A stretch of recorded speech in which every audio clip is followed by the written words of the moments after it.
Muck to you. Welcome to my takeout, my Emil Muck takeout, my takes on all things considerable. Hey, if you're saying, hey, where are you going to be, Emil? Next, well, June 11th, that's Wednesday at 7 p.m. I'm going to be at Laughs Unlimited in Old Sacramento. I'm competing in the World Series of Comedy. So I'm just a little bit player. I'm not Shohei Ohtani. I'm just like, bat boy, but I'm going to be there. I can do my set. Come see me. Use the code GIVE.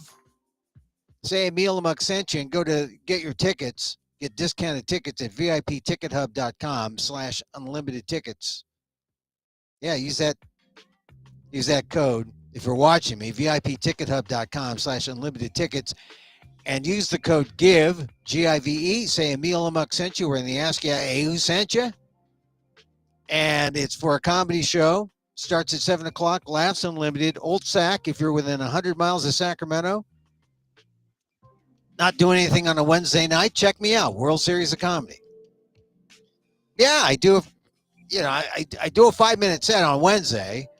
If I do well, I get to perform Thursday or Friday, like 7-10 minutes, something like that. And if I do really well, I'll perform on Saturday in the finals. Do 20 minutes. And it's a satellite of the World Series of Comedy. It's a great organization for comics. And there's comics of all kinds. They're, fledgling, middling, superstar. Really, I mean, the World Series of Comedy won't feature guys like Dave Chappelle or Kevin Hart, but it'll have people like me and some others. And they're all, like I said, it's a competition. World Series of Comedy, June 11th, 7 p.m., Laughs Unlimited, Old Sac. Come see me. I'm in the crew. I'm in the game. Use the tickets, if you're watching, VIPtickethub.com/unlimited tickets. Use the code GIVE, say Emil Muck sent you, and you get your tickets at a very nice discount. Let's put it that way, all right? Now, I want to mention also, it's the end of the week, and I haven't gotten around to putting my 20-minute set that I did of a story time at the Marsh in San Francisco. It's going to be up, but you got to go to Patreon to see that, and I'll put it up over the weekend. Patreon.com/Emil Muck's Takeout, and it'll give you an opportunity to pay to play. Yeah, I mean a nominal fee, but you'll get to see a 20-minute story time, which is different from the stand-up because it's all different. This is different from stand-up, which concentrates on punchlines. It's different from stories, which concentrate on narrative arc. It's all different. It's all part of what I do. Check it out on Patreon when I put it up this weekend. But in the meantime, don't forget, June 11th, WSOC, the World Series of Comedy. And now we go to this show, Emil Muck's Takeout, my takes on all things considerable. Oh, the big news, of course, is Kilmar Abrego Garcia has been released. I mean, just as we are about to go on, the news came out. I'm getting this from the New York Times. It's being reported elsewhere. Kilmar Armando Abrego Garcia, the man at the center of a political and legal maelstrom, after he was mistakenly deported to El Salvador, has been returned to the U.S. to face charges related to transporting undocumented immigrants, according to an indictment unsealed on Friday. This is the fig leaf, right? They couldn't let Abrego Garcia come home and admit that they made a mistake. Now they say, oh, we are going to bring him back and he's going to face charges.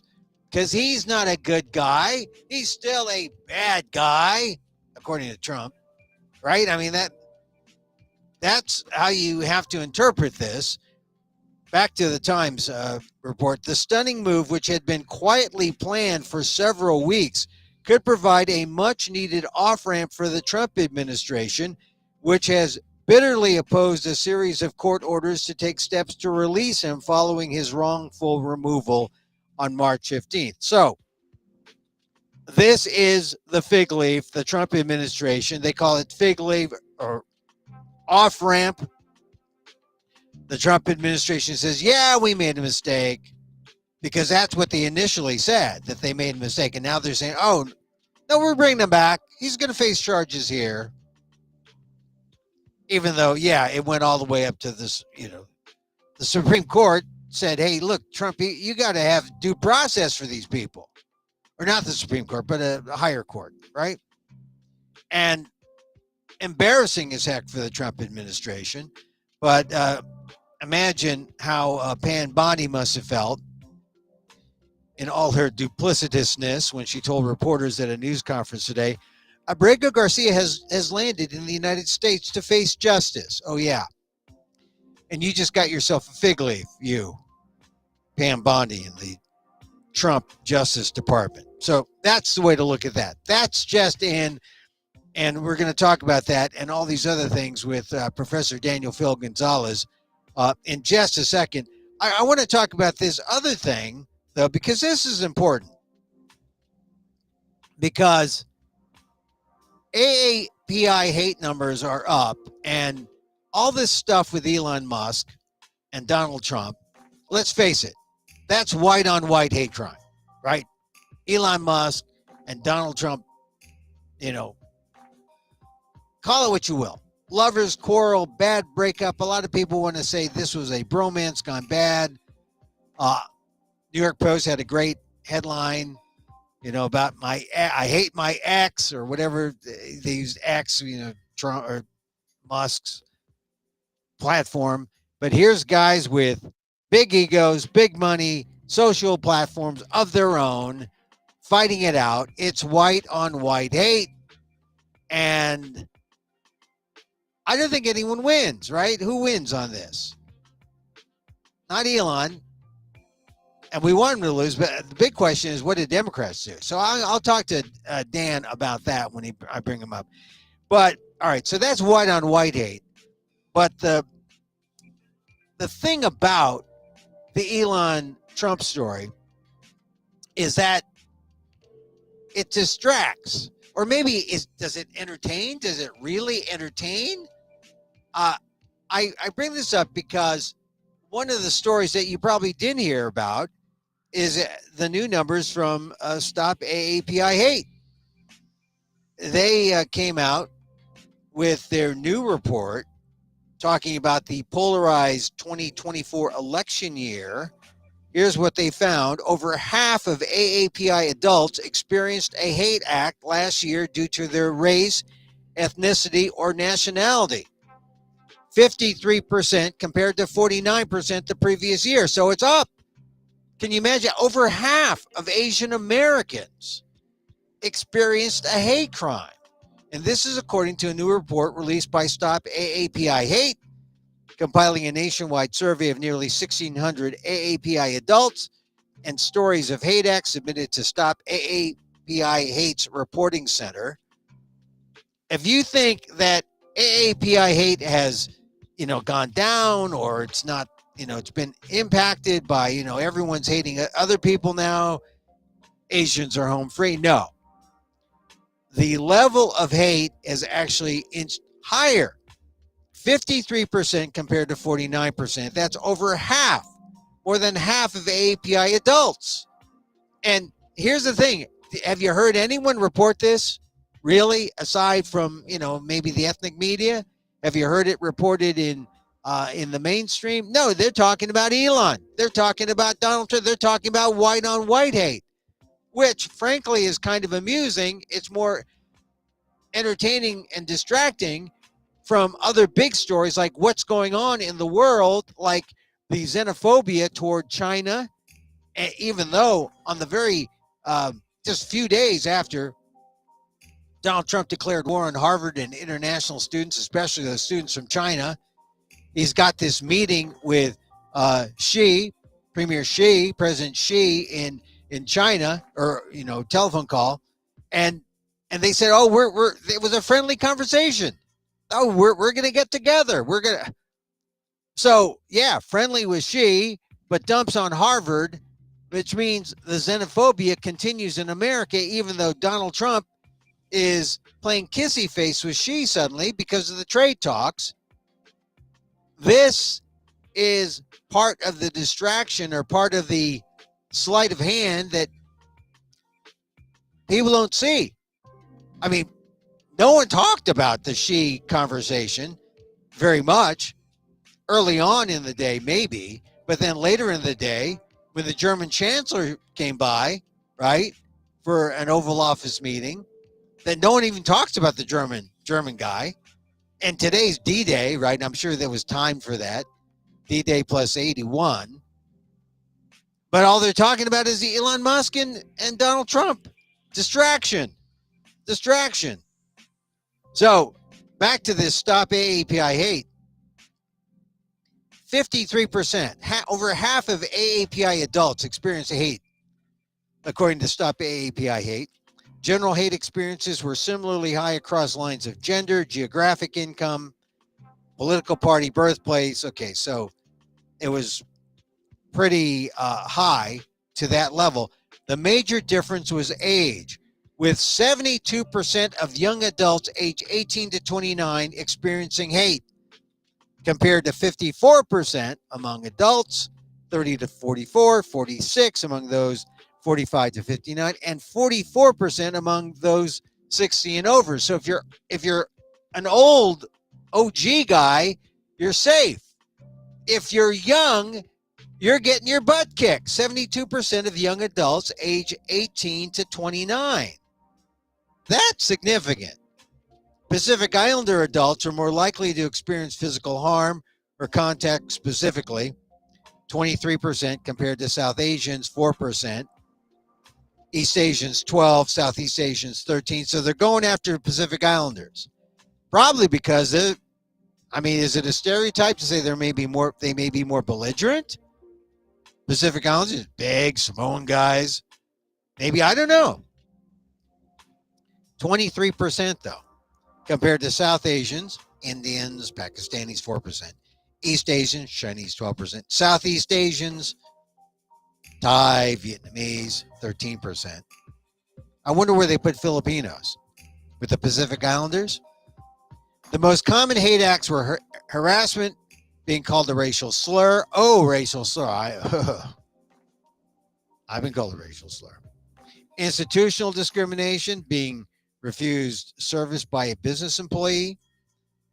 48% of AAPI adults experienced the former. That's institutional. And 24% experienced the latter, being refused by, no, God, I hate former and latter, because now you got to go back and say, what is it? Anyway, it's high.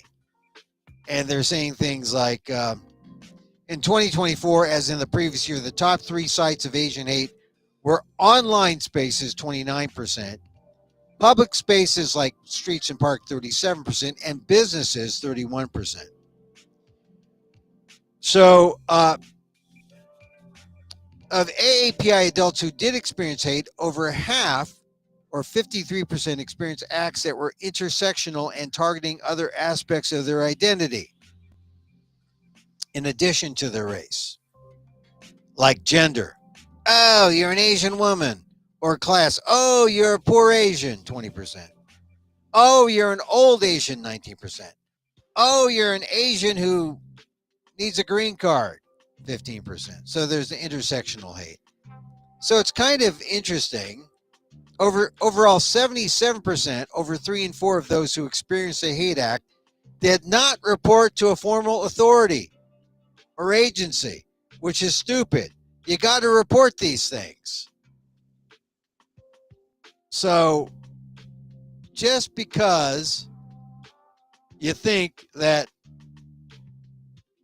the time of, Trump saying China virus or Kung flu, you think that's over. It's not over. More than half of all Asian American adults say, AAPI adults say they experienced some kind of hate, 53%, up from last year. So that's that report. And like I said, if you didn't hear it anywhere else, I'm glad you're hearing it here for the first time. Stop AAPI Hates Report. So let's bring up my friend, the esteemed Professor Emeritus Asian American Studies, College of Ethnic Studies, San Francisco State University, Daniel Phil Gonzalez, to the program. Hello, Dan. How are you? Good afternoon. So, yeah, Happy happy Friday. Friday to you. So, what do you think? Thanks for You're having welcome. me. What do you think about that report? Stop AAPI hate. They were associated for a time. I think maybe. No Yeah. surprises. No surprises. Yeah. It's bound to happen. Uh, it's kind of interesting, right? Especially in light of the fact that there are conservative elements within our Mm. communities that actually helped usher in Oh, Donald Trump.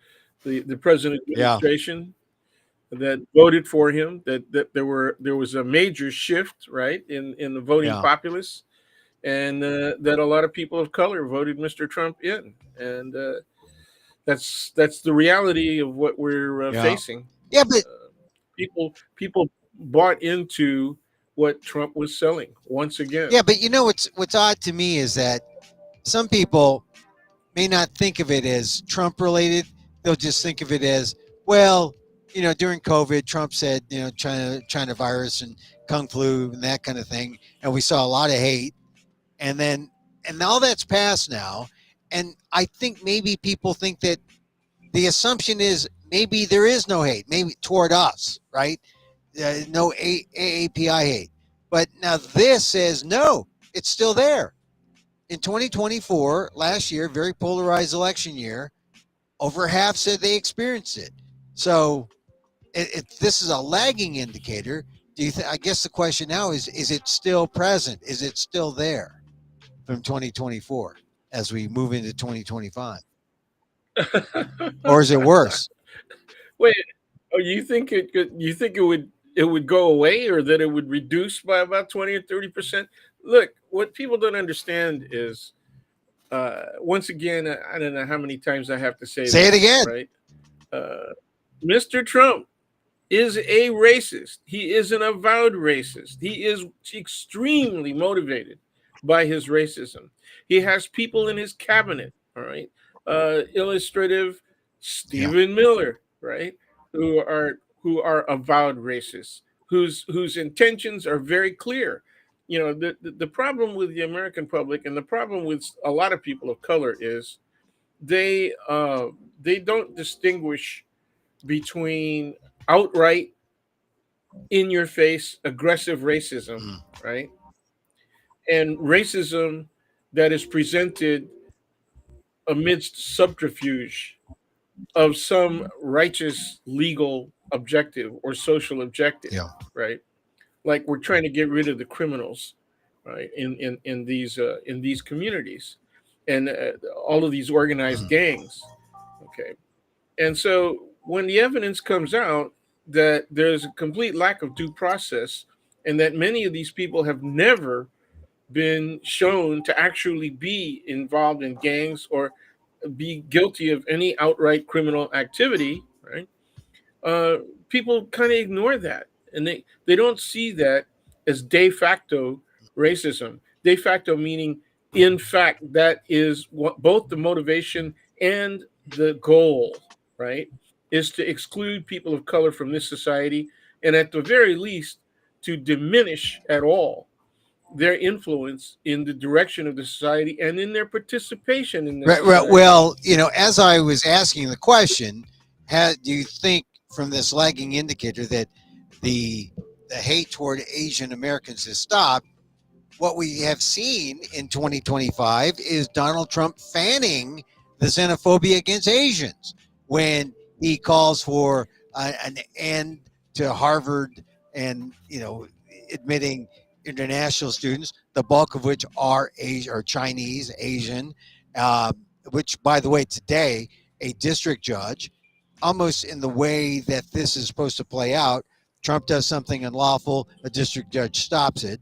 So now Trump has been stymied there, but he keeps at it. And so I imagine, like I said, all he has to do is say, oh, something's wrong with the Chinese. They're connected with the Chinese government. It's an extension of the old. It's like it's like Trump's version of McCarthyism. Oh, they're communists. Oh, they're Chinese. Oh, they're in our schools as researchers and professors, and you know, Well, and that's yeah, been a and their pattern, right? students. That's been a Yeah, pattern. they've come on down from the they're the researchers, they're the PhDs, down to they're the actual students, down as low as the undergraduate level, being used by China. So I think the xenophobia is there. So probably the spillover toward the general AAPI community is going to be there too. So it doesn't surprise me. 50% Asians feeling. When you had any Mm, experiences of let's say um, verbal mm, assault yeah, of some sort, right? That was clearly racially motivated, right? In other words, that you got called a chink or yeah. something like that. Did you ever get called a Filipino? No, no, Did you ever get called a flip or anything like that? no. But more than likely, we got called a Jap or Yeah, a or chink, some China actually. right? And more often than not, I got Yeah. called a Well, chink, I got right? called. I was walking in New York not too long ago. Someone called me Jackie Chan. Jackie Chan. They Yeah, did. sure, that's could You should have struck a pose and said, "Yeah, I'm going to Yeah, I chan your said no. butt." Yeah, and I do my own stunts too. A hole. I'm gonna get you. Yeah. Yeah, and then hope the guy doesn't Well, have a that's the gun. thing. You got to watch out. Well, so I mean, I'm just saying, um, the xenophobia continues. The xenophobia continues, and Well, yeah, it's the racism. First of all, is a part of the American uh-huh. institution. Okay, from like Ibram X. Kennedy's classic book at this point, right? Stamped from the beginning, Uh-huh. right? The society was based on Yeah. race, okay, and class, and the two merged, right? And people want that time Yeah. back. It's not everybody, it's not all white people, but there's a significant number of people now represented represented by the people who happen to be in Oh, power, right? They run the entire federal yeah. government, okay? Both houses of Congress, the presidency, and the courts, at least the Supreme Mhm. Court. Okay, so so now is the time that people can feel uh, not only that they can exercise their white Mhm. privilege, right, which they always deny they have, Yeah. right, but they actually come out and they feel like they've got Yeah. cover, and so we have to be very careful. We have to be very attentive, right, and we have to try and keep our people safe. That is not a pleasant task. It isn't a pleasant task. No, just like when I talk to my African American friends, people who have kids, and they talk about having to have the talk, especially with Yeah. their sons, right? Because the black male, is much greater Yeah. risk of violence, and even violence at the hands of police, than black females. Yeah. Okay. And so the talk is designed, and it's part of black history and black practice, out of necessity. Okay. Now, what we have to learn as AAPIs, as Native Hawaiians, okay, we have to learn that that also applies to us. It depends on where you live. It depends on what the local culture is Yeah. like, right? And you have to be honest in your appraisal of your circumstance. You have to be factual. You have to be honest.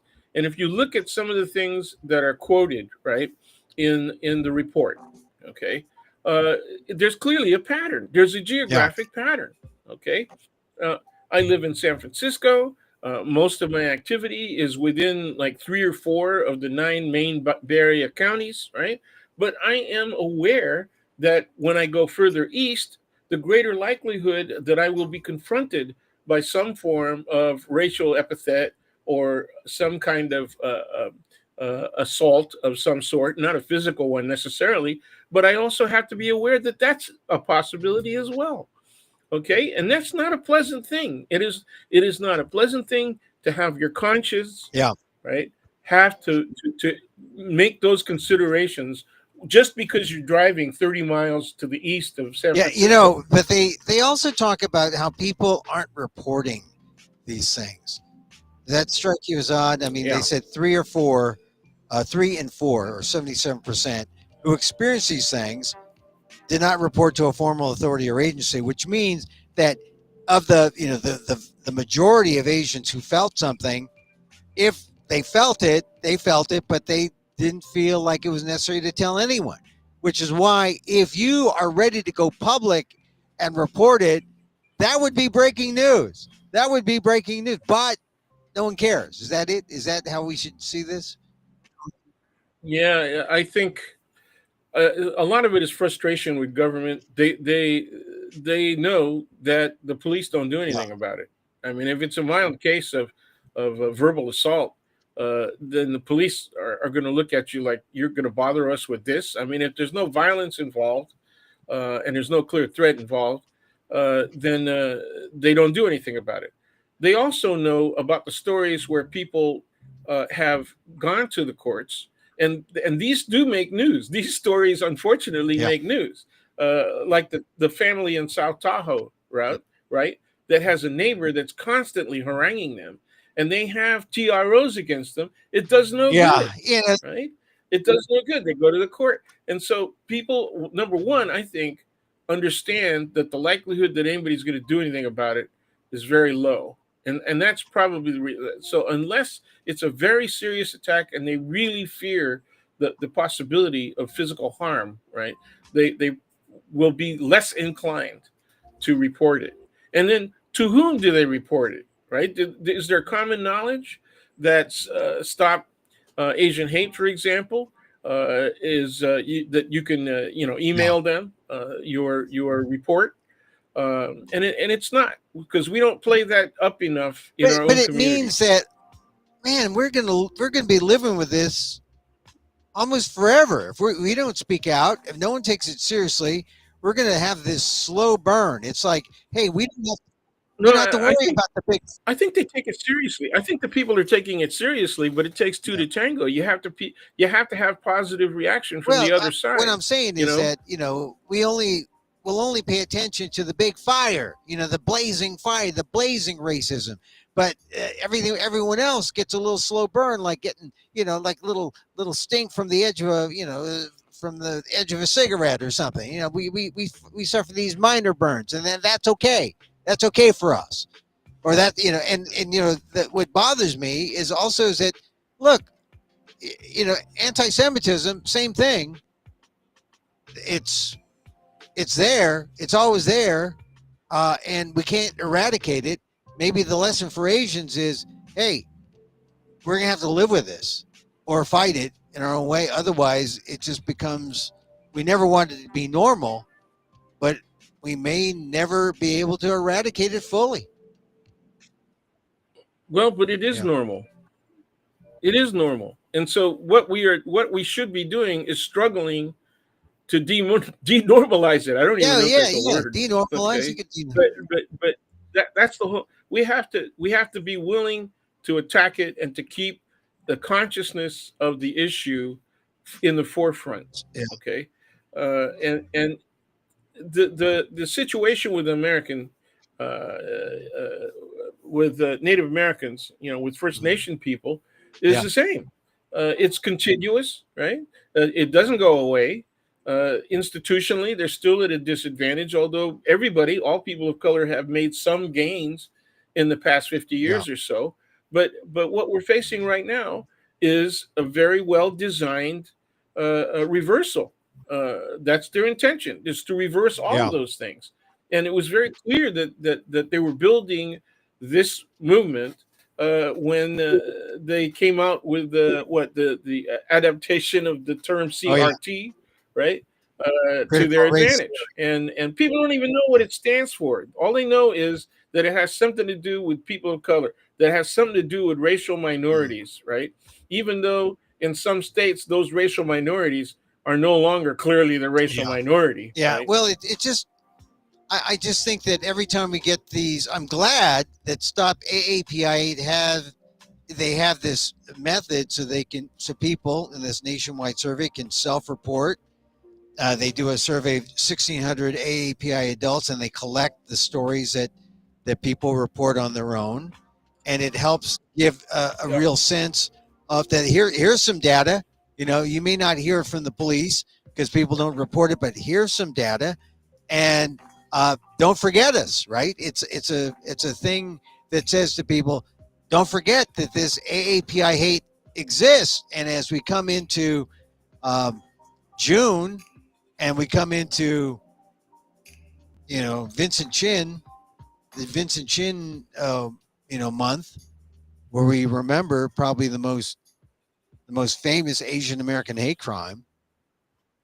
Uh, it's This is still with us, and we can't forget.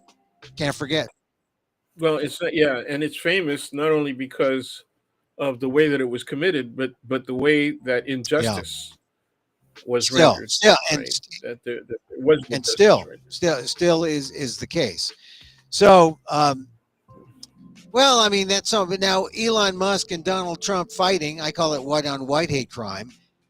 It did distract from this report. I mean, no one cares about this report, but everyone's talking about the Elon. Uh, You mean no one outside the Asian American or right, Pacific Islander right. communities care about this report, and then only a minority of our members of our communities uh, are interested enough to pay attention Right, to this report, right. right? So it's a minority that even have a level of consciousness that we need to develop within the community. I mean, just developing that level of consciousness also might affect the way they vote, Yeah, right? Uh, exercise other yeah. rights as well. So and it might affect the way that they look at public education and what should be preserved and what should not be preserved. Because now there's an attempt outright, right, to bring more conservative teachers to the Or universities, to right? How do you and measure that? How do you measure what's appropriately and conservative, what's the right? story in San Francisco where parents are against ethnic studies classes being taught because they say that Right. this is some kind of inculcation, it's some kind of you know uh, indoctrination and not education. When to deny the history of people of color being taught in schools, which is necessary, ethnic studies, which, well, I mean, you must be kind of insulted to hear what some people in public. I'm not just insulted. I'm not Mm, surprised. Like I said, when people started bandying about the term CRT without even knowing what mm, it was, but simply that it was un-American, mm. right? And if they did bother to understand it, it says critical race theory, right? And so they interpret something that's critical Mm, of race, right, theoretical or not, as being anti-white. So that is an indirect admission, mm. right? That racism does in fact Yeah, exist. And so what they don't want is somebody to be critical of racism. That's really what it's about. And so if the people are anti ethnic studies in San Francisco, that element has always yeah. been here. Okay. And especially in the so-called elite institutions, the private schools, that element has always been here. But the thing is, Uh, the idea of history being anti-white. History is history. It doesn't have a bias. It just here's what happened. But I suppose well, it can can have. have a bias. History is rendered, right? History is rendered by human beings, and they can have biases. But the bias, the overwhelming traditional bias in American Is toward society, what? right, is to Elevate the white. yes, exactly, is to look at Anglo-European side of Mm. society, right, and as majority society. And it was much easier to do that up until the last 30 or 40 years because the overwhelming majority of people in the society were in Yeah, fact well, white. sure. Okay. So it was very simple for them to enforce that. The problem that they're having now is, and I cited this decades ago, is that there's this growth of Yeah. communities of color. And many of the communities of color are producing people who ascend to the highest levels, right, of achievement, especially in high profile Yeah. professions. Okay. The lagging profession was probably law. Okay. But the profession where we were most commonly encountered was Yeah. always medicine. It always started with medicine, and it started with nurses, and then med techs, okay, and doctors. And the thing that most people, I think, are exposed to is the fact that so many people have risen to the highest levels of achievement in all those professions, in engineering, right, in any of the hard Yeah. sciences, right, in many of the creative sciences. How about musical Yeah. Well, the performance, the right? demographic change is there. People see it, and I'm just saying that yeah, the bias is there now, or they can't uphold the white bias any longer, and so people just want a more generalized kind of what happened. Where people came in, and it's not necessarily a white anti-white history, but why is it that when I grew up, Andrew Jackson was considered a hero, stone cold hero, no doubt about it, and now people Yeah. are smart enough because they are in they're in the academy, and they have read the history, and they say, well, wait a minute, Andrew Jackson, are you get Trail of Tears, Andrew Jackson, um, he's no saint. Oh, these guys own slaves, presidents, you know I mean, Sure, the growth of the KKK during it that was period. all Yeah. people are seeing aspects that never were looked at or sifted through, and now the truth is coming out, and it's making people see, look at people like Jackson, and even Woodrow Wilson, and you know all the presidents who were slaveholders, even looking at the Ivy League institutions. Before Trump was on them for international students, uh, Ivy League institutions came under fire for being on slave land, and being run by slaveholders. So anyway, Well, today, I read something that came by on my phone, on my news feed on my phone, and it is that the Trump administration, McMahon, the Secretary of Linda, Education, is looking at both the UC system and the CSU system for cutting back right? federal funding, and that was inevitable. Okay, they attacked private institutions in New York. They began to attack public institutions in New York. New York is clearly a blue Yeah, state, right? New York City is from the conservative, the so-called contemporary conservative point of view, is a den of sin and inequity, right? Um, California is the next major yeah. target. Okay, that it was inevitable that they would look at these Eh, schools as well. How is that going to affect us? People are looking at Harvard and saying, okay, they've cut back on funding, federal funding that was already committed, right?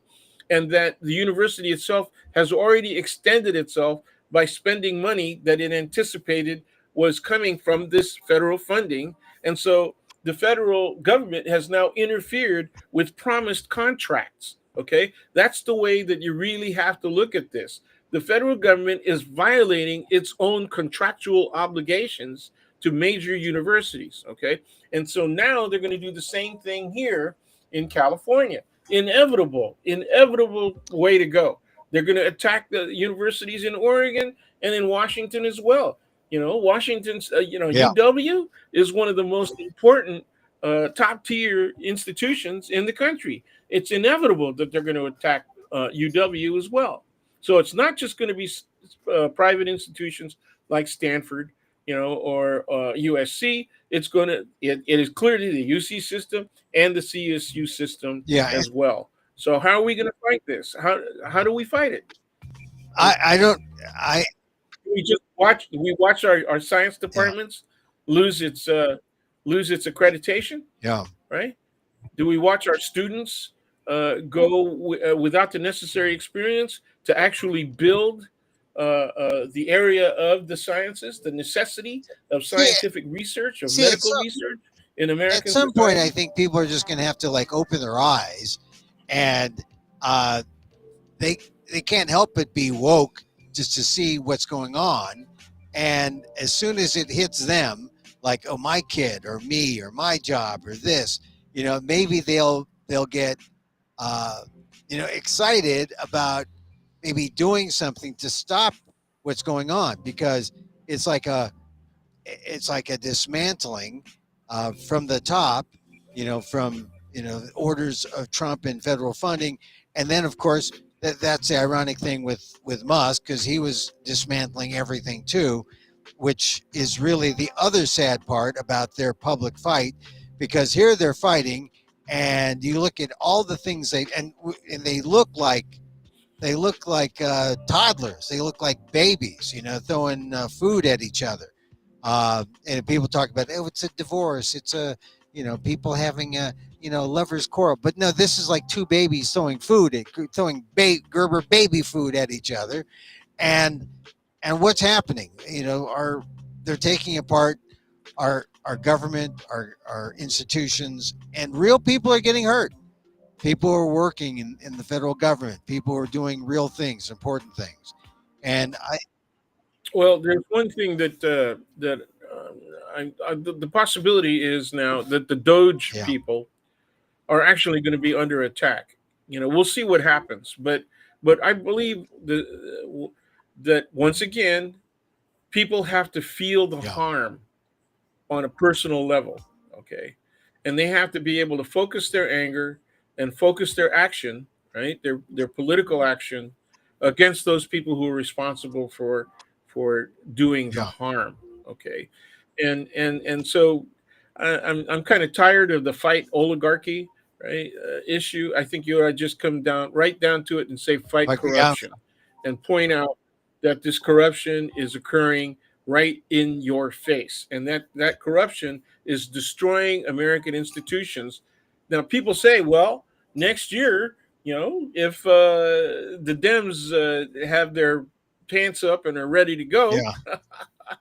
and they're ready to work, and they're ready to take strong positions and act on them, they might take back at least the lower I house. don't know. Okay, yeah, that's a promise. But even if they Yeah, do, they still would have to deal with the upper house. They still would have to deal with the yeah. presidency. I don't. So you would be looking at the greater likelihood that it would be like a situation where they impeached Yeah, Trump twice, right? With literally little effect, very yeah. little effect. Oh, yeah. Okay, obviously not I removing from don't have office. much. I don't know. I mean, you hope the Democrats will be able to wage something, but um, I don't know. And you were talking about the cuts to California, how California is next, and this whole thing started.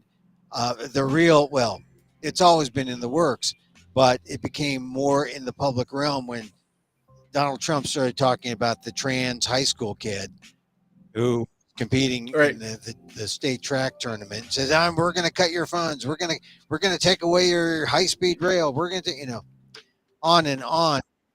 Yeah, well, yeah, but the Republican right in California has always been against the high Yeah. speed rail, and they've thrown every standard against it, and they've used, the rail goes through Yeah. red counties. Yeah. That's the Well, problem. but the thing, I mean, they mentioned it, but now they're really gunning for it. And they've got, in the past, uh, it just, on the federal level, it just never got to that point where Trump was ready to act. But now it seems like he's ready to act. I think it would be stupid, because California could use a high speed rail, even and they're coming up with ways that they can that deal with it. But anyway, getting back to the whole cuts and going back after California, uh, this whole thing started with the high school kid, who won, and is a transgender athlete, and that is another form of discrimination that Donald Trump wants to make, his thing. He's against trans people, It's just that LGBT. it was another device that was useful for them to criticize California. But the reality is, since California has been what our legislature is 2/3 right Mm, Democrat. Um, uh, Even before that, we were the state that came down with liberal court decisions.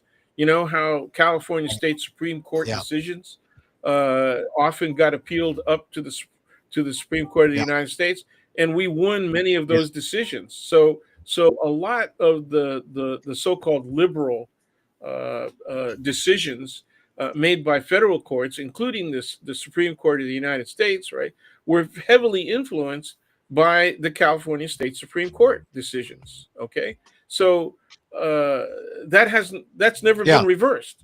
At the most, we've had a greater number of moderate and centrist justices in the California State Yeah. Supreme Court, but it has never turned to the conservative side as completely as the SCOTUS, as the Yeah, but Supreme Court of even the Trump United is worried. States. He's angry there. He got mad at Leonard Leo, the Federalist Society, and you know he's just like Yeah, yeah. this is Who's yeah, but he's a traditional yeah, conservative. That's the problem. He's a traditional, but true conservative. He believes in the but it's more Constitution. like another example, the early sign that Trump is willing. If you go against him, he'll take you on no matter what. And I thought he Yeah, wouldn't go after yeah. Leonard Leo, but Oh, Trump. oh no. He'll go Yeah, after Trump is anyone. mad at the people that Leo suggested, the three conservatives who now waver against Trump, and he's mad against Amy Coney Barrett and Gorsuch and Kavanaugh. And so, uh, given that, it's not surprising that he would go after Elon Musk. I know when we first talked about it like a week ago, I thought, okay, Musk is gone. That's good, but now it's Trump likes to use all this as entertainment. Just here's another thing. Here's another. It's part of the chaos theory, and it's distracting. Uh, because how many people have heard about the AAPI report that we were talking about earlier on? So uh, I, I guess Oh the yeah. thing. I mean, how many people are talking about Ukraine and Russia? You know, and how Trump has suddenly changed his tune. So it's not like I'm going to end this in one day because it's too damn hard. And now it's more like, well, I'll give it. I'll give them both. Like actually, this is ironic thing about Trump saying, it's like, he's describing his fight with Musk, saying, number one, that Elon has Trump derangement syndrome, and number two, he said, well, like this is like two people fighting. It's like a hockey match. You let them fight for a while. Yeah. Well, I think he's actually describing, what's going on with Ukraine and Russia. He's letting them fight for a little while, and this distraction. Yeah. That's really Yeah, and this disgusting. distraction. That's really disgusting. Yeah, well, a week ago though, he was saying there's just too much. There's too much human killing Exactly. going on. It's just There's too much. There's too much dying on both sides. And then this week it's, well, you got yeah, to let them and fight, actually he was and their yeah, children. Their but children. he was talking Oh about him and Musk about letting him fight. You know, he wasn't talking about Russia. I don't think.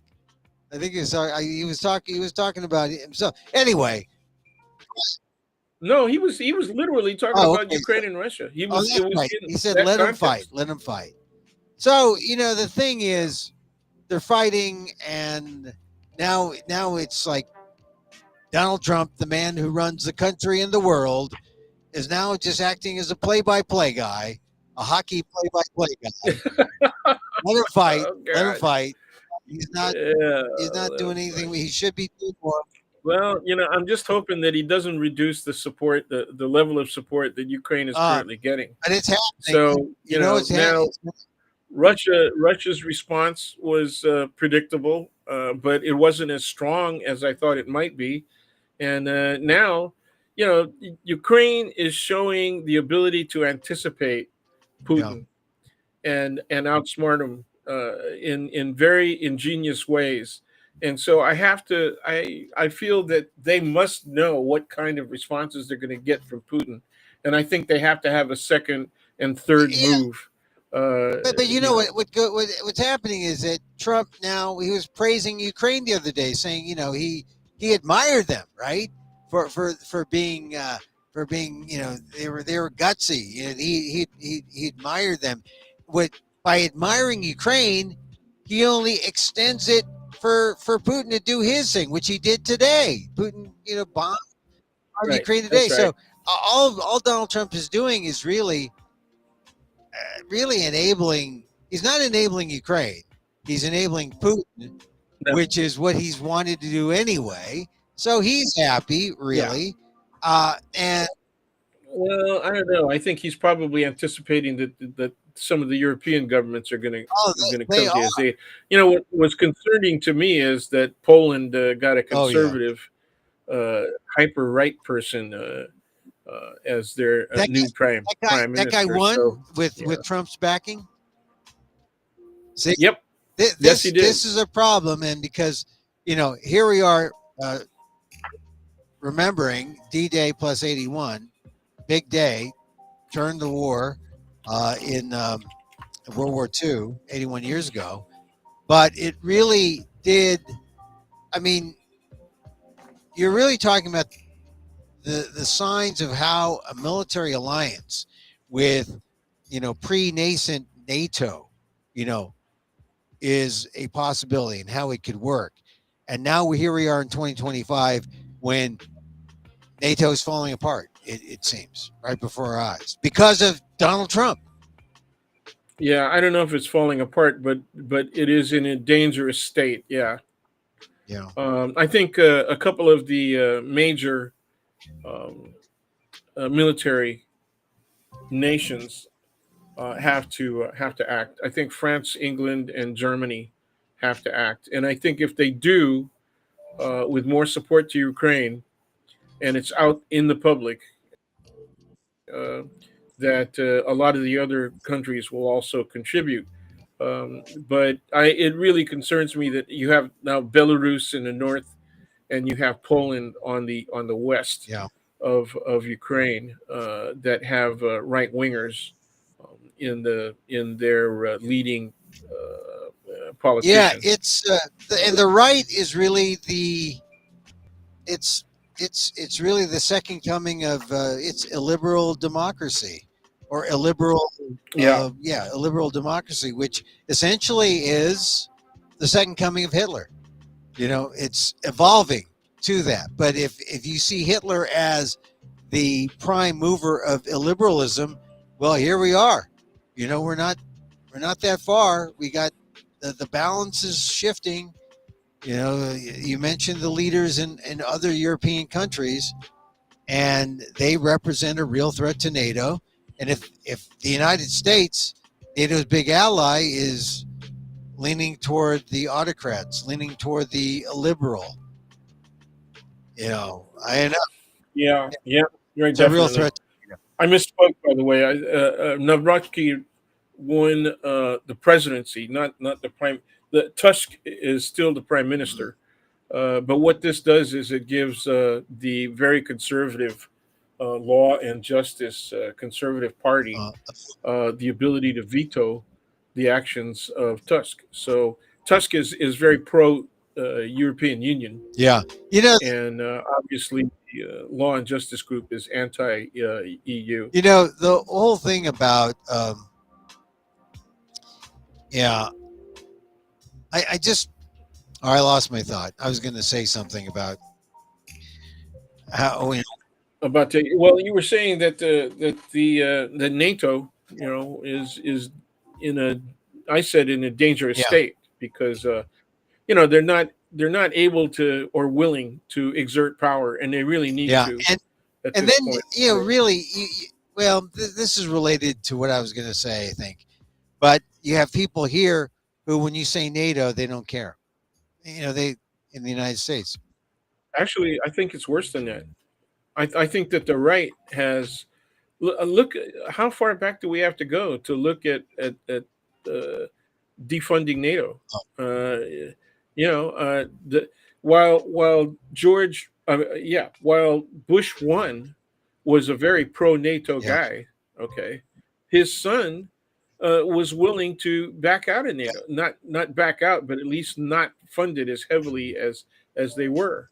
And so you can go back a full generation and see that there has been a building anti-NATO attitude in the general American yeah, public, and that's because of the way that the Republicans have been able to manipulate media and the kind of statements that they make, however half truth or completely lacking in fact their positions may be. And that's what it's all about. I mean, all of a sudden, yeah, Mr. Trump is acting like he's a peacenik, yeah, right? And the reason, I'm against all war, except if it's between Russia and Ukraine, then you got to let them yeah. fight. He's no peacenik, that's for sure. I mean, I don't know what he stands for, except he wants to appease or ingratiate himself to Putin.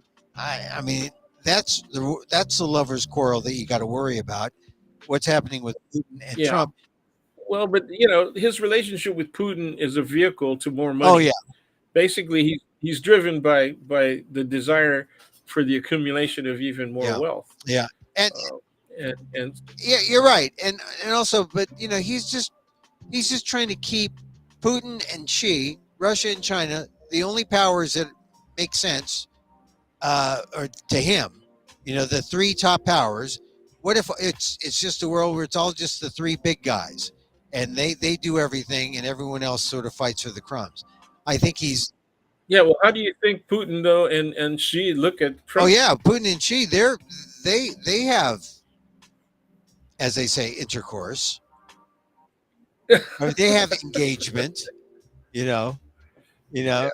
yeah. No, they have shown a lot of brotherly Yeah, love yeah. recently, So and don't forget that Kim has also shown a lot of brotherly love and sent 10,000 North Korean troops to yeah, assist Mr. Putin. And I'm really curious as to how well those troops have been doing because they didn't have the proper amount of training, and there hasn't been a full military engagement by there's no seasoned troops. Let's just put no. it that way. And so I got a feeling that they were cannon fodder to the Ukrainians, and we hear nothing about Right. it.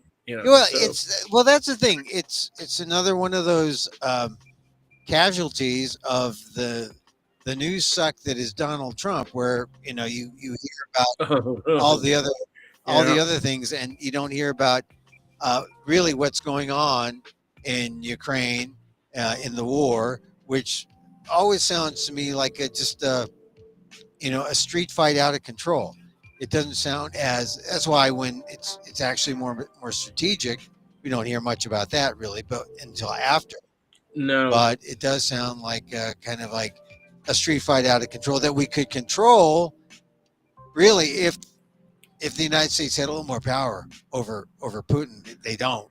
They should, but they don't. And then in the meantime, then yeah, they gotta feed more weapons to Ukraine, or yeah, or they become vulnerable. yeah. So, uh, Yeah, the problem is that the United States makes the most right now the most effective kinds of weapons for the kind of war that Ukraine has to fight. Um, Everybody else is lagging. They from the F-18s all the way down to the HIMARS, right? And the yeah, Patriots. I'm talking about the missile yeah, class. Remember when Biden said, "Yeah, but you don't want to. We will cease to supply you if you transgress by firing any of these weapons into Russian yeah, territory." You know, that was really one of the dumbest things I have ever heard. Any president of the United States say, "We're going to give you these weapons, but you can't do it." And then that means that the Russians can go ahead and keep yeah, firing into civilian areas, right, and killing people in the performance of war crimes. I mean, that was really ridiculous. And so I consider that position just as bad as the withdrawal from Afghanistan. I mean, remember how weak their rationale was? That it was actually Trump and his administration that set this deadline? Yeah. You don't have to observe that. You don't have to observe that. They made the same mistake that Obama made when he did his timed retreat, right, from Iraq. Yeah. Same mistake. And what happened immediately was a reformation, right, of an Al Qaeda unit, right, and there you go. So the Democrats have not been doing a good job of handling military stuff at all. Hey, Dan, as we were talking, or as you were talking, as we've been convening here, the New York Times is reporting this bulletin headline: Supreme Court lets Doge view Social Security data. So, if you thought that Doge was going to lose some kind of power because Elon Musk is, That's horrible. I don't know. Do you think yeah, the American here's public gets it? Do you think they get it? I well, know some of the people who've been complaining and been calling out Republican congressmen uh, have well, said outright that they are really angry about Doge access to their personal data, and so the well, Social well, Security data is the utmost. well. Let me read you the lead. Supreme Court on Friday today let members of the Department of Government Efficiency, formed by Elon Musk, have access to sensitive records of the Social Security Administration. The court's order was brief and unsigned, which is typical when the justices rule on emergency applications, which this was, but it also gives unsigned orders give the justices a kind of cover who did what, but you can kind of guess. The Trump administration said it needed the data to root out waste and fraud and to modernize the agency's operation, which sounds like BS to me. Two labor unions and an advocacy group represented by Democracy Forward Foundation sued to block access, saying that much of the information was deeply personal and protected by private laws. The court responded that the agency may proceed to give Doge access to the records necessary to do its work. And then, in a second unsigned order on Friday, today, the court handed Doge a second victory, ruling that for now, the organization does not have to turn over internal records to government watchdog group as part of a public records lawsuit. So the court's three liberal members, Justices Sotomayor, Kagan, and Ketanji Brown Jackson, dissented from both. So 6-3. 6-3. Yeah, So well, that's where we are. And I guess, the Supreme Court, the conservatives just say, Doge, do your job. And the conservatives that Trump was upset with, they went along with Alito and Thomas, and with Roberts. Roberts too. He's a gang leader. So yeah, everybody keeps talking about Robert's concern for his legacy. What legacy? It's he's blown away, man. It he's was blown destroyed it away. down. Yeah, Oh, yeah, Citizens United was that was the start of a negative series of negative decisions, right? yeah. Oh, Including obviously the Dobbs and decision. and Yeah. don't forget his wife. Oh His yeah, wife making all the money, so that he can live on a pauper's Supreme Court salary. Oh, pauper! I guess it's a couple 100,000, right? I mean, yeah, a couple lifetime, 100,000 a year. Yeah. yeah, lifetime gig. So and status. So, but meanwhile, his wife can sort of trade on the fact that he's who he is, and so that's a form of look. It's not Donald Trump corruption, but it's up there. It's up there, and people have reported on it, and it doesn't ring any bells because look, if you live in a Trump era, how you got to be pretty damn corrupt. You got to be pretty damn corrupt in order for people to get really upset. And who's going to be that corrupt? The devil? The devil? I mean, you got to be like, you got to be the devil. You don't need the You know, devil, man. You just get, you got you got the Republican Party. You don't need the devil.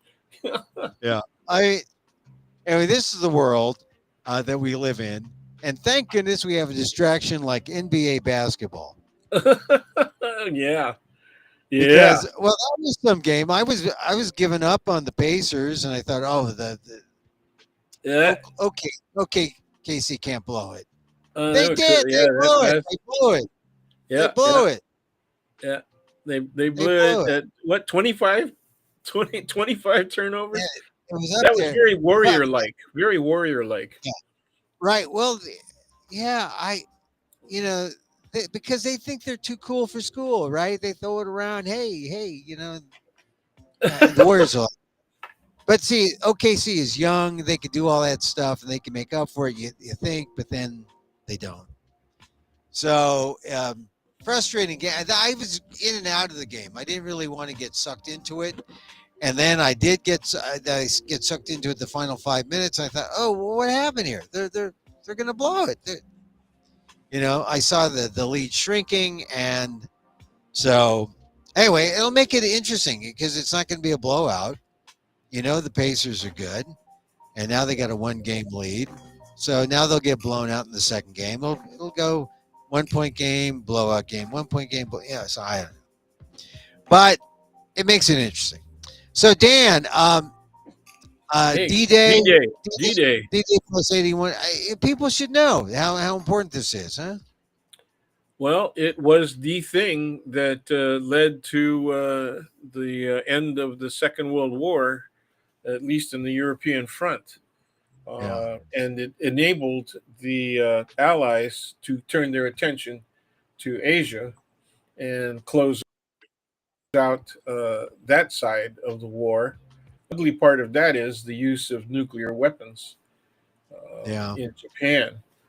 Um, Well, do you know what D Day even stands for?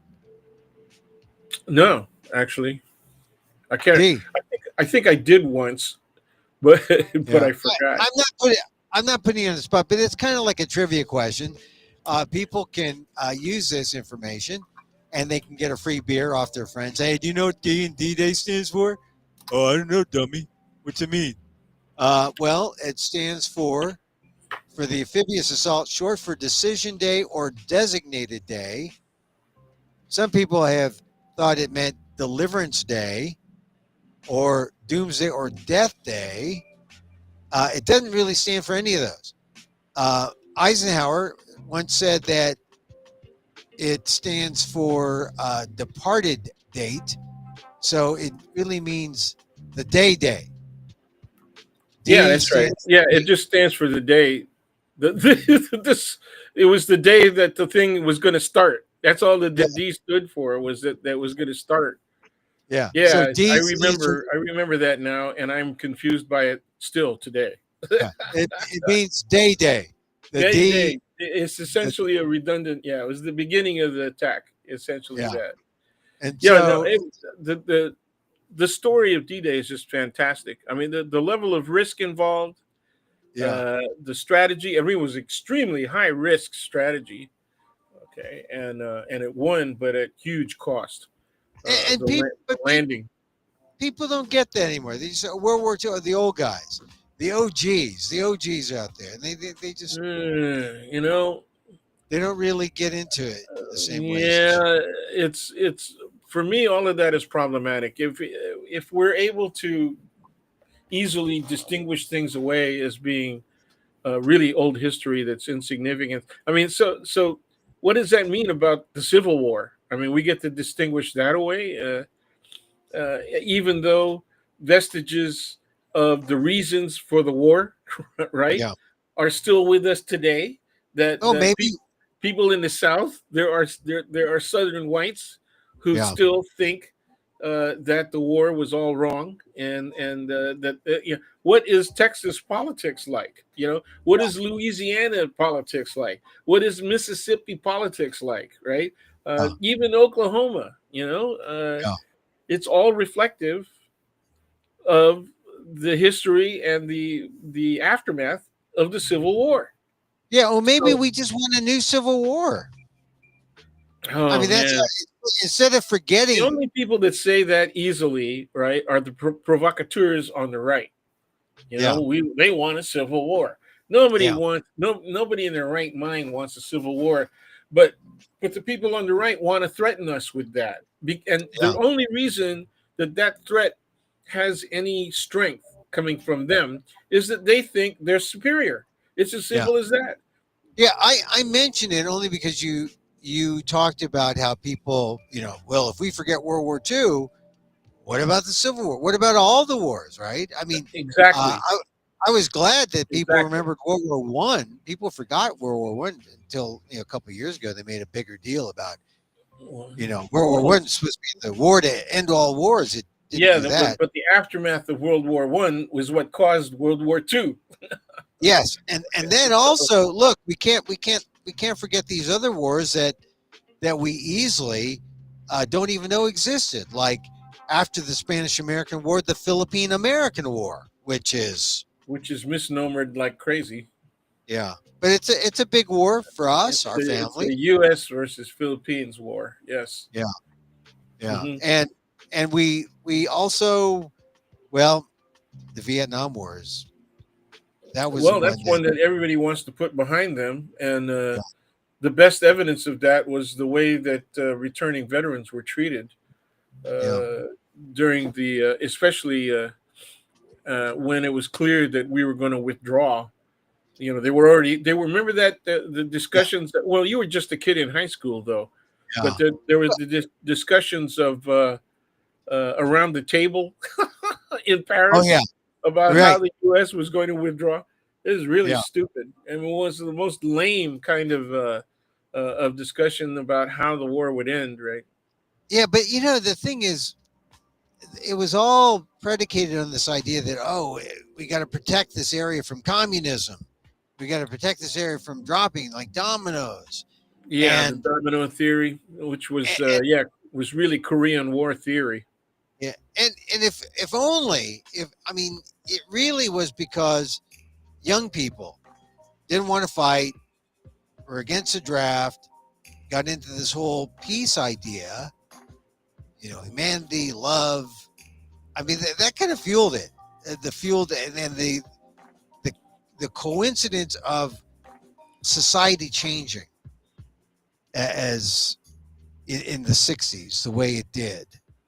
I mean that really kind of fueled an anti-war fervor that Well, it became the notion of establishing peace and being anti-war. It was specific to Vietnam, okay, but yeah, at the same time, the general idea of peace and anti-war, all war, right, became a cultural factor. yeah, Okay, and it was a cultural factor in the biggest cities in the Western world. So yeah, as a result of that, right, it became an influential cultural factor on a national level, even here in the United States. and Uh, it brought out all these other issues like race, anti-racism and so yeah, yes, justice, social justice, and yes. even your thing, right? Ethnic What? studies, the call for What? ethnic I studies. thought you meant my thing like free sex, but Oh no, no, no, no. yeah, Free ethnic studies, free ethnic studies. yeah, That was, no. I mean, Well, that came about from the consciousness of, yeah, you know, we're anti-war, we're pro-peace, we're pro-humanity, we're it was pro-ethnic an studies. inclusion. It was it was part of the DEI. It's the I part. It was Yeah, inclusion because there had been clear, let's say, segregation of the history. Segregation was not just a social practice, a socio political practice, right? mm, As far as where people could live and what kind of yeah, jobs they could have, it also applied to the academy at all mm, levels. It applied to the whole educational institution. And yeah, so segregation meant exclusion from history, exclusion from sociology, exclusion from psychology. Everything was based on majority culture. yeah. Well, I just wanted to bring it up. Not to could create another hour sidebar, but because it was so important in the development of your career there at the start of the student strike and all that. We'll have to talk about that again. But I just bring it up because we were talking about war and D Yeah, Day. well, a lot of us were influenced also by our parents who had experienced the Second World War.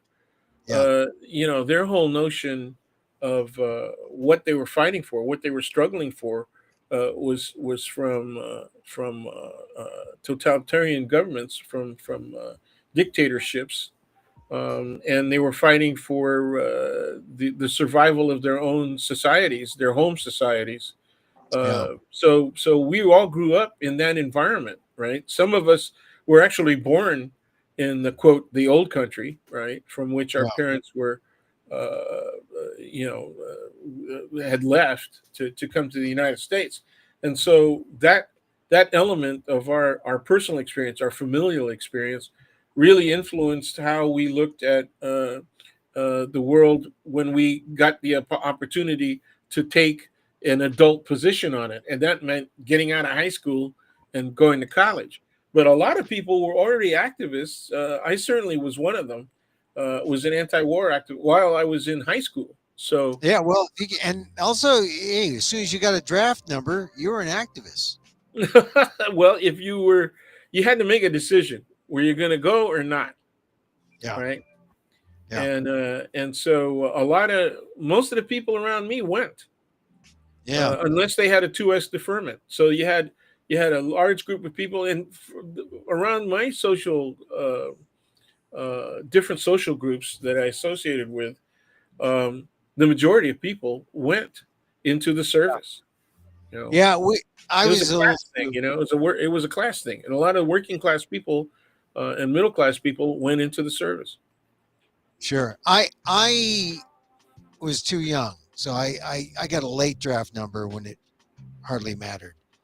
And so, but we need to talk about the class thing. We need to talk about the class thing at some point because it Well, seems it's with us again. It's with us again, and yeah, it's one class of the make, reasons.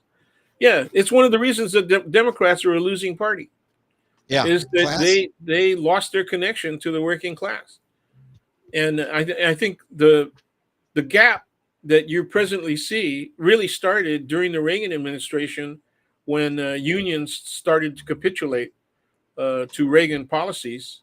Once they experienced the prosecution of Patco, Yeah, once the Patco the smoke air happened, traffic controllers. Yeah, and that's another ironic thing, right?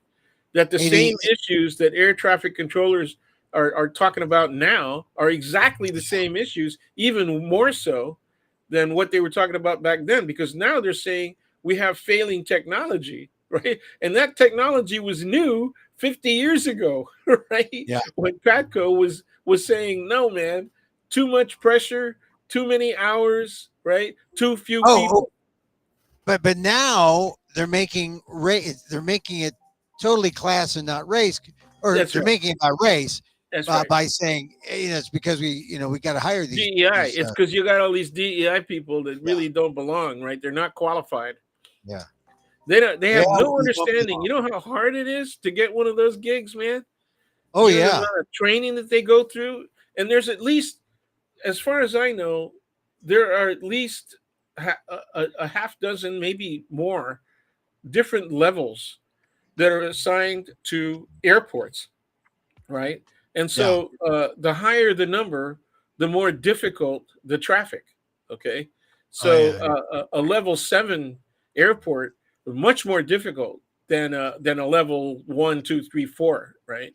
yeah. Airport, and so you have to go through those stages of experience and development before you can even ask, to get assigned to some place like LaGuardia, or worse yet, Newark. Yeah. And I Oh, like no. I like going into Newark. It really pisses me off, man, that it's so bad, because Newark, literally, it's like flying into Oakland. It's the equivalent of flying into the Oakland, right, and then coming over to San Francisco. It's just like that. If you Yeah. fly It into really Newark, all you got to is. do is, Yeah. just go over the tunnel, and go through the tunnel, and there you are. You're in downtown Manhattan. You come out of the tunnel, and there you are in downtown Manhattan, man. I mean, it's so cool.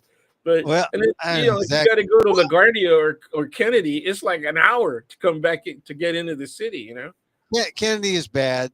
Oh LaGuardia a man. little better. LaGuardia a little better. Newark, when it works, it's okay, but I've always tried to avoid Newark actually. But now I don't know people, especially now. Now is like the Oh time yeah. to Well, now it's really bad. But yeah. geez. Yeah, yeah. All right, But so well, I Dan. used to complain about having to fly into Oh, Dulles, yeah. because it's a 40-mile drive, right? But The only time, yeah, you can get a round trip though, or yeah, nonstop. Is Dallas. yeah, yeah. Yeah, yeah. I mean, they force you through Dallas. Reagan. All right, look, Dan, we are swishing out, but Right on. I thank you for joining us. Thank you. Thanks for And having me again. oh, you're welcome. And And boy, there was a whole lot of breaking news right when we're talking, man. Talk about yeah, a Friday. we got SCOTUS, we got Kilmar Abrego, Yeah, and, yeah. and the big fig leaf. I mean, yeah, Well, on to close out on Garcia, the only reason that they brought him back, right, was not only so they look good in yeah. terms of their relationship to SCOTUS and obeying Supreme Court decisions. I think that's a good thing. I think Oh that yeah, it shows that they understand that they cannot simply ignore federal court decisions, and at least because Trump said, "I will obey," right, SCOTUS decisions. yeah, But the only reason they're willing to do that is because they think they got him. They think yeah. they've got him on human trafficking. Maybe we'll have to see. I don't know.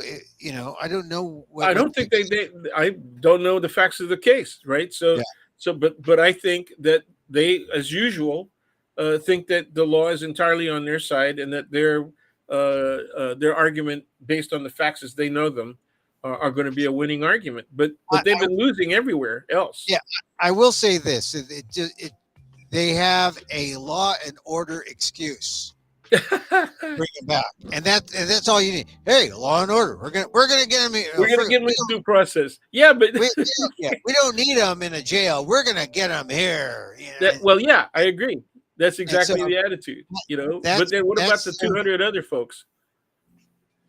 you got to ask yourself. Well, they have nothing.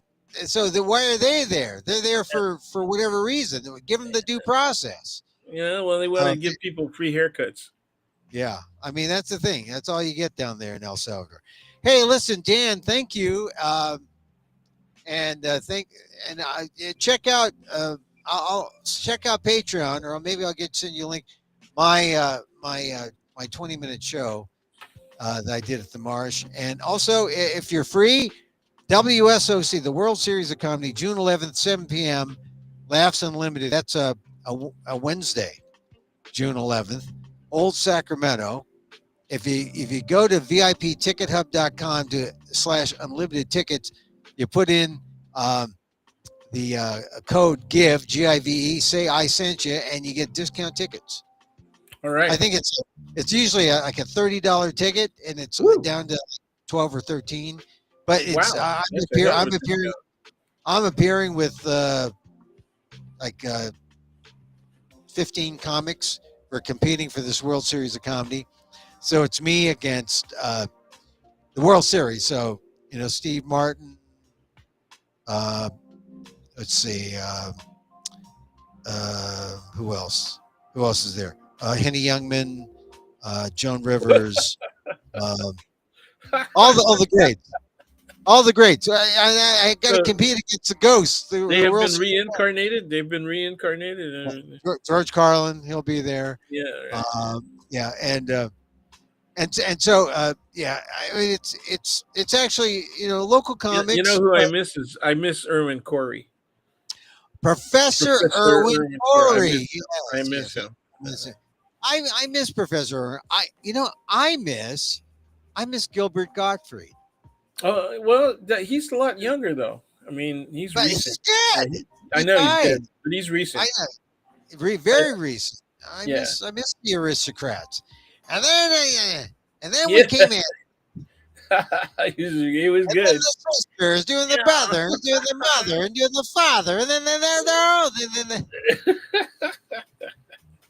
Yeah, he was And really then good. the mother was doing this to the sister. That's the clean version. And then the father was doing this. The way he squinches up his face and gets it all Yeah, tight yeah. eyes and Hey, squinches up hey, his face. hey, yeah. I like it. I like that. Yeah. So that's good. That's good. Gilbert, yeah, I miss Gilbert. Gilbert. All right. All All right, right. So dude. Thank you thank very you much very for much. having me once again. Yeah, and thank you. And then go. Okay, no, Patreon Pacers. and go and whoever Yeah. Thunder versus Pacer, whatever. All right.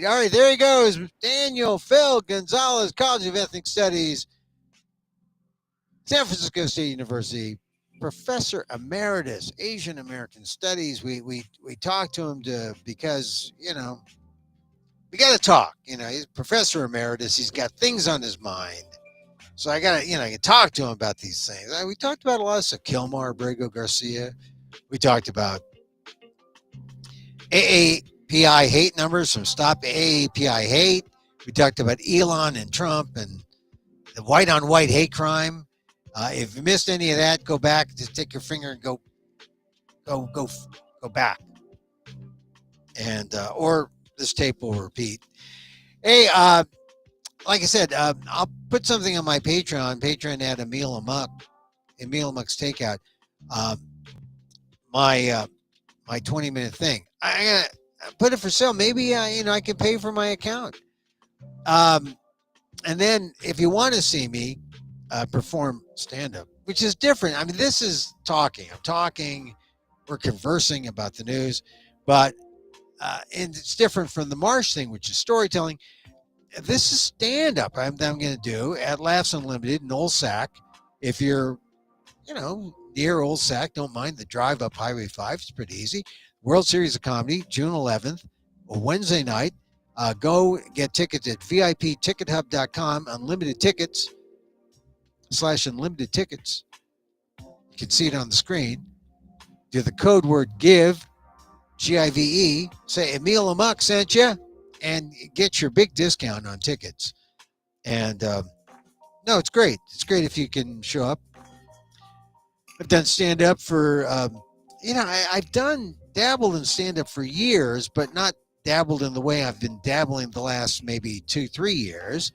And I like it. It's just, the stand up is about laughs, getting your high laughs per minute. Storytelling is different. It's about the narrative flow and telling stories and with this arc de triomphe when people laugh at the end. And this is just news talk radio, where I can play with my swisher. But it's not really common. It's more talking. We talk here. Anyway. So thank you for being here. Please repeat and watch again. We leave with a little meditation because I ultimately like doing nothing. Doing nothing is a superior stance. Nothing. Yeah, I'm doing nothing. And a little loving kindness is good. When you're doing nothing with love, that is like so good. That is like the best. And so, as I wish for me, I wish for you. May you be safe. May you be happy. May you be healthy. And may you live with ease. Ease, I said ease, ease. Emil Guillermo here. Till next time. Mahal Kita.